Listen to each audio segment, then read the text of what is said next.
مسیح یسوع کے پرفضل نام میں آپ سب کی سلامتی ہو۔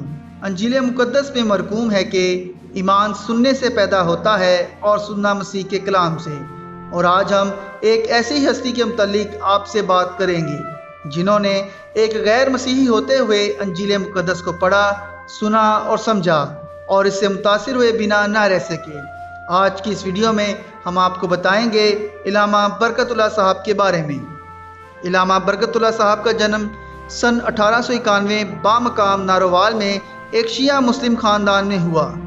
علامہ برکت اللہ صاحب کے خاندان کو لوگ اس کی بزرگی، سنجیدگی، مذہبی اصول کی پابندی اور رسوم کی ادائیگی کی وجہ سے بے حد عزت کی نگاہ سے دیکھتے تھے۔ بچپن میں انہیں سید شاہ صاحب کے سپرد کیا گیا تاکہ وہ قرآن حفظ کر سکیں۔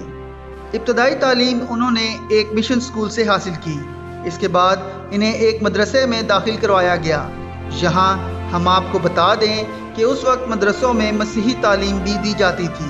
علامہ برکت اللہ صاحب ایک ذہین طالب علم تھے۔ جب وہ 5ویں جماعت میں پہنچے تو مسیحی تعلیم کی لیاقت اور معلومات میں دیگر مسیحی طلبہ سے بدرجہ بہتر ثابت ہوئے۔ ان کی زندگی کا کوئی بھی ایسا سال نہ گزرا جب انہوں نے بائبل کی تعلیم میں پہلا انعام حاصل نہ کیا ہو۔ جب ان کے چچا نے دیکھا کہ وہ ہر سال بائبل کی تعلیم میں انعام حاصل کرتے ہیں اور بہت سی آیتیں ان کو زبانی یاد ہیں، تو انہوں نے مناسب جانا کہ ان کی دینی تعلیم کو اپنے ہاتھ میں لے لیں۔ جب وہ 12 سال کے اور ابھی 6ٹھی جماعت میں تھے تو ان کے چچا نے انہیں کچھ کتابیں پڑھنے کو دیں۔ ان میں سے ایک کتاب نے ان پر بہت اثر کیا۔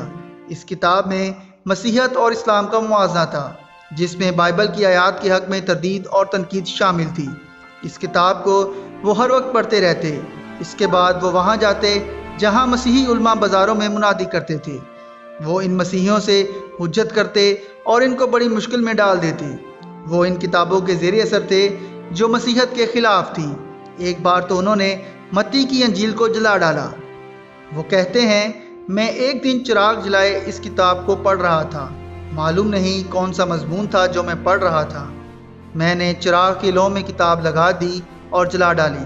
میری والدہ یہ دیکھ کر ڈر گئیں، لیکن میں نے انہیں دلاسا دیا اور بتایا کہ میں نے ایک انجیل جلا دی ہے۔ لیکن ان کی آواز نے والد کو بھی متوجہ کر دیا۔ وہ کمرے میں آئے اور انہوں نے مجھے کافی تنبیہ کی، اور جب میرے چہرے پر خوف و ڈر کے آثار دیکھے تو انہوں نے شیخ سعدی کا ایک قول پیش کیا، یعنی دوسروں کے ساتھ وہ سلوک نہ کرو جو کہ تم نہیں چاہتے کہ دوسرے تمہارے ساتھ کریں۔ اسی دوران میرے چچا بھی میرے کمرے میں آئے، لیکن بڑے بھائی کے سامنے کچھ بول نہ سکے۔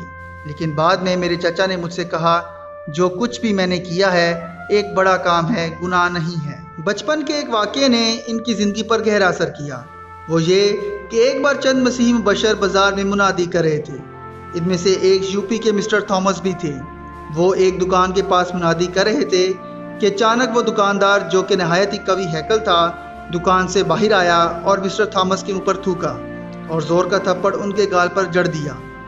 لوگوں کو امید تھی کہ اب لڑائی ہوگی، کیونکہ مسٹر تھامس بھی کافی تندرست تھے، لیکن برخلاف اس کے مسٹر تھامس نے اپنا رومال نکالا اور اپنا گال پونچھا اور منادی کرنا شروع کر دی۔ مسٹر تھامس نے اس دکاندار سے کہا، خدا تم کو برکت دے۔ یوں وہ منادی کرتے رہے۔ دکاندار اپنی دکان پر خاموشی سے واپس چلا گیا۔ اس واقعے نے علامہ برکت اللہ صاحب کو سرتا پا ہلا دیا، کیونکہ علامہ برکت اللہ صاحب کا خیال تھا کہ خداوند یسوع مسیح کا پہاڑی وائز ایک غیر عملی تعلیم ہے اور قابل قبول نہیں ہے۔ جب علامہ برکت اللہ صاحب نے 9ویں جماعت کے امتحان پاس کیا تو ان کی زندگی نے ایک نیا موڑ اختیار کر لیا۔ جب وہ واپس اپنے گھر جا رہے تھے، وہ اپنی کلاس میں اول درجے پر آئے تھے۔ ان کے چہرے پر خوشی تھی، لیکن جب وہ گھر پہنچے تو انہیں معلوم ہوا کہ ان کے والد مسیحی ہو گئے ہیں۔ اس وجہ سے شہر کا ہر ایک شخص غمزدہ تھا، کیونکہ ان کے والد انجمن اسلامیہ کے صدر تھے۔ ان کے والد کے علاوہ ان کی والدہ، 2 بہنوں اور 2 بھائیوں نے بھی مسیحیت کو قبول کر لیا تھا۔ ان کے چچا ان کے کمرے میں آئے اور ان سے کہا، اب تم مشرق خاندان کے شریک نہیں ہو سکتے۔ میں تم کو گود لے لوں گا، کیونکہ میں تم سے اپنے حقیقی بچوں کی طرح محبت کرتا ہوں۔ میں تم کو ایم اے تک پڑھاؤں گا اور تم کو کوئی تکلیف نہ ہوگی۔ جواب میں علامہ صاحب نے بھی چچا کی تابعداری کا وعدہ کیا۔ 2 روز کے بعد علامہ صاحب کے سسر نے ان سے قرآن شریف کی قسم لی کہ وہ کبھی بھی مسیحی نہ ہوں گے۔ علامہ صاحب نے ان سے وعدہ کیا۔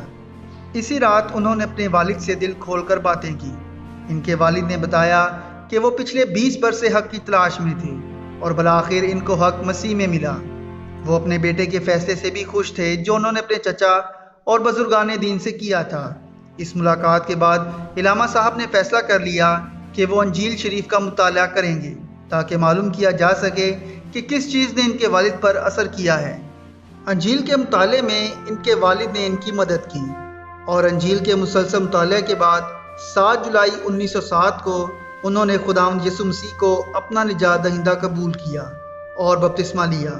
وہ کہتے ہیں کہ بپتسمہ کے وقت میں نے محسوس کیا کہ گناہوں کا ایک بڑا بوجھ میرے کندھوں سے اتر گیا ہے۔ میں اس وقت مسرت کا بیان نہیں کر سکتا۔ وہ کیسی عجیب مسرت تھی اور اس بات کا یقین کہ میرے گناہ معاف ہو گئے ہیں۔ میری زندگی میں ایک چین و آرام سا معلوم ہونے لگا۔ یہ ایک تجربہ تھا جو کہ بالکل نیا اور عجیب تجربہ تھا جس کا میں ذکر نہیں کر سکتا۔ میں اس وقت بالکل جوان تھا جب میں نے گناہوں کی معافی اور مسیح میں نئی زندگی کا تجربہ حاصل کیا۔ جب میں اپنے مسیحی تجربے پر نظر کرتا ہوں جو میں نے ان برسوں میں حاصل کیے، میرا دل اس کے شکر اور بے بہا فضل سے لبریز نظر آتا ہے۔ جوں جوں میں عمر اور علمی لیاقت میں بڑھتا گیا، میرے تجربے کا نظریہ بھی وسیع ہوتا گیا۔ اس کی حقیقت اور زیادہ عیاں ہوتی گئی۔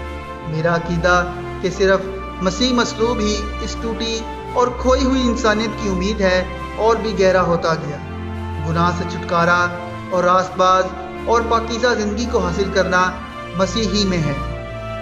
انہوں نے 1914 میں نفاذ فرمان اور 1923 میں ایڈورڈ کالج اور فورمن کرسچن کالج میں بطور لیکچرار خدمات سر انجام دی۔ سن 1956 میں آرچ ڈیکن کے منصب سے ریٹائرڈ ہونے کے بعد انہوں نے علی گڑھ میں ہنری مارٹن اسکول برائے اسلامیات میں ملازمت اختیار کی۔ انہوں نے کرسچن اپولوجیٹکس کے موضوعات پر کئی اردو کتابیں لکھی۔ آپ کی وفات سن 1971 میں ہوئی۔ اگر آپ کو ہماری یہ ویڈیو اچھی لگی ہو تو ہماری اس ویڈیو کو ضرور لائک اور شیئر کیجیے گا اور ہمارے چینل کو ضرور سبسکرائب کیجیے گا۔ اپنا بہت خیال رکھیے گا۔ خدا حافظ۔